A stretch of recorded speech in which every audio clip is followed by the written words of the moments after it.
Hello friends, my name is Doug and this is Dale. And we are on the restoration of a 66 Beetle convertible named Hendrick. None of it looks like a bug anymore, never mind. Today we're working on the rear engine cover, the deck lid, and in a moment we're going to tell you what we're doing, but that is not the original deck lid.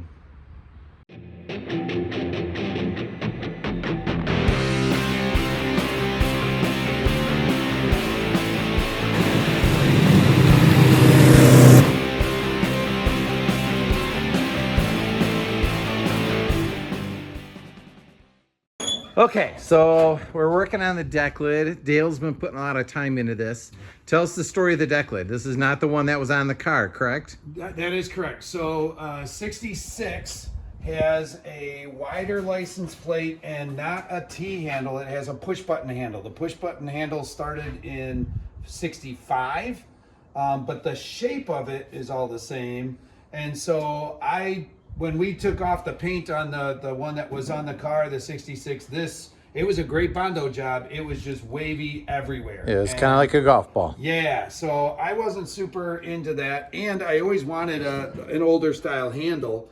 I just thought you swap it out, but no, they really are. 64, which is what the parts Beetle is, 64 is a 1 year only because it has the wider license plate and it has a T handle. So prior to 64, they had a smaller license plate and T handle. Then they widened it, had a T handle, and then the next year they kept it wide and did the push buttons, and that's 65 on. Okay. So I've got the right curve, which is fabulous. But what we've got, the reason you can't just swap it out is all of this. And we did do a video when we were messing around with this ages ago now.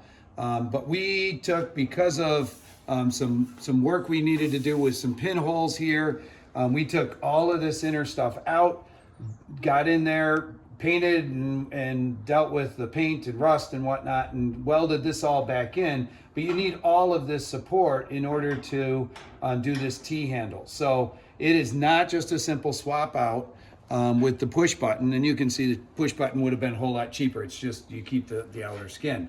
So took it apart and got that all cleaned up, and now it's trying to locate this mechanism, as you turn it, it pulls up on a bracket down here. And so this I bought, but you got to weld it in the right spot. So the old bracket, it would have been just screwed in, and then the push button just works. It's kind of nice and easy.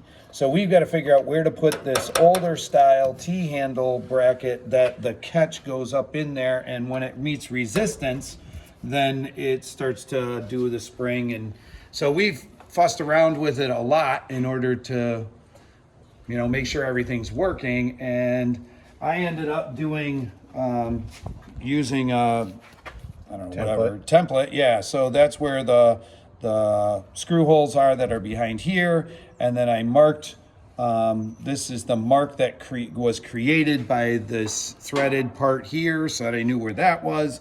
And then I also could measure the distance up here between here, so I could make sure it's going to clear. And then that distance transferred here, cut a hole there and marked on here, so we know that this guy will actually clear. So lots of different pieces.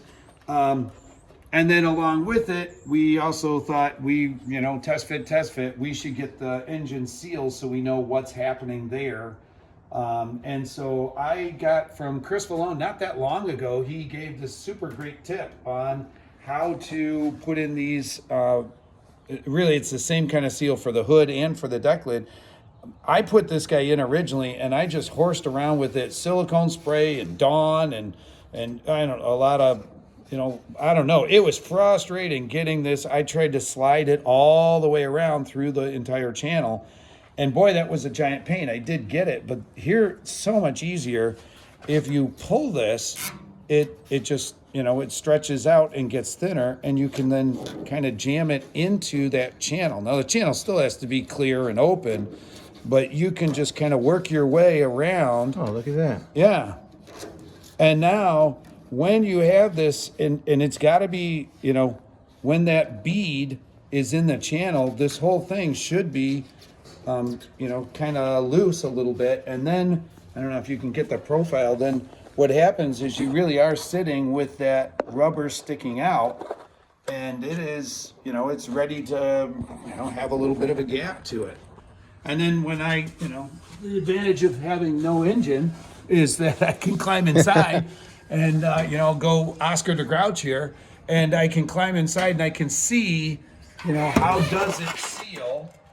And, you know, ideally it would seal completely perfect, but that there's just a little bit of light coming through the bottom, but it really seals nice. So We can also hear the deck lid hit seal the whole way, and there's no metal on metal, which is one of the things we're worried about.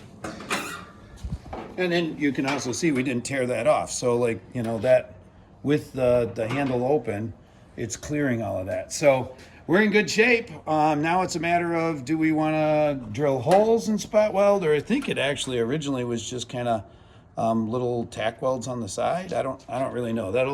I'll talk to my welder and see what he suggests. Okay, good work, Dale. Took us a little while to figure out how this spring action worked. And so if as you twist the handle, this goes this direction, which when it's down here, that would be upward and it would catch that. But we couldn't figure out how the spring worked until we put something in there to kind of mimic giving a little resistance. And it goes to that point, and as I continue to turn the handle, you see the rod continue, and all of a sudden it goes past top dead center, and then the spring detents in. And now the handle's pointed the right way, because that was part of the frustration. You know, now it's horizontal. I was trying to shut it and it never ended up horizontal, but it never did the spring action. Yeah. So kind of interesting, kind of creative little design by Volkswagen. So we trace the outline so we can get it back to the right location, and then I put 3 pencil marks in, you know, there, there, and there. So I'll do 3 plug welds on each side. I was just careful to avoid that tapped hole or threaded insert, just because I didn't want to drill a plug weld and have it end up right over there, because I'd rather not weld that shut and just leave it kind of as stock. So, all right, we're gonna prick punch, drill some holes, weld it in. Oh. Now I'm videoing. Pretend. Just pretend. It's okay. I thought you gave it to me running. Oh, no. For some reason. I don't know. There you go. Good. It is going. It's 18 seconds in. 18.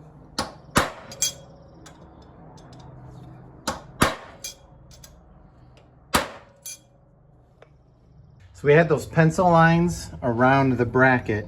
So what I did is I put the painter's tape on just outside of that, so I can locate this centered right inside the weld through primer, because we want some weld through primer on there to get a layer of rust prevention. There's weld through primer on the back of this as well. It's not perfect, but it's better than nothing. So right there, and we'll weld her in. All right, we're gonna weld just a couple tack welds so we can try it before we make it permanent.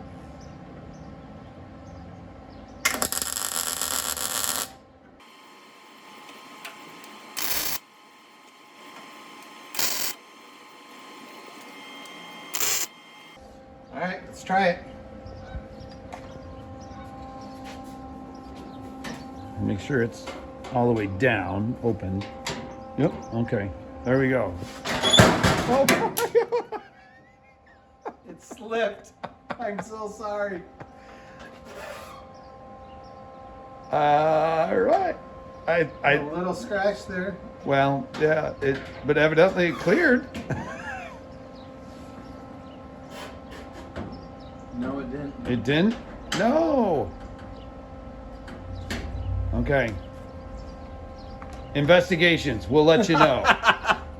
All right, after some talking, we are not going to pry it off.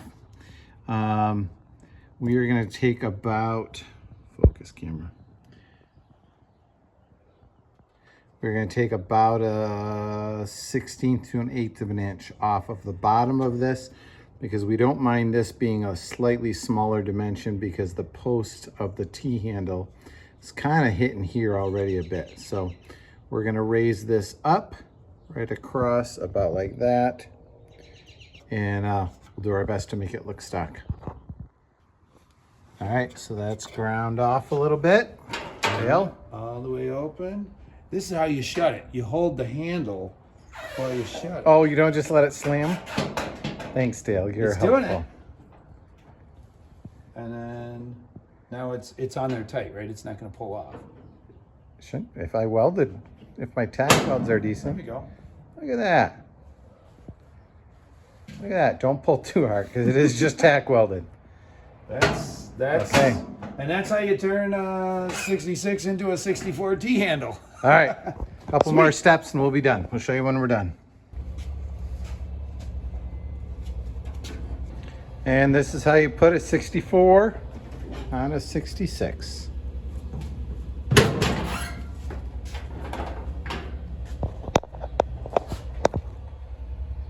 Well done. Just You happy, Dale? I am very happy. Just to bug the purists, I am gonna, there's right here, I'm gonna order a new one because mine's all scratched, but these 3 holes that I have to put into this deck lid are for a badge that says 1300, which is a 1-year only badge, and usually identifies, oh, that's a 66. So anybody who really knows stuff, other than bugs, they all look the same, would be like, why is there a 1300 and a T handle? That clearly is wrong, and it is. It's one of the 6 things that are clearly going to be wrong on this car to make it the car I want. There you go. All right, have a good night, folks. Thanks for following along.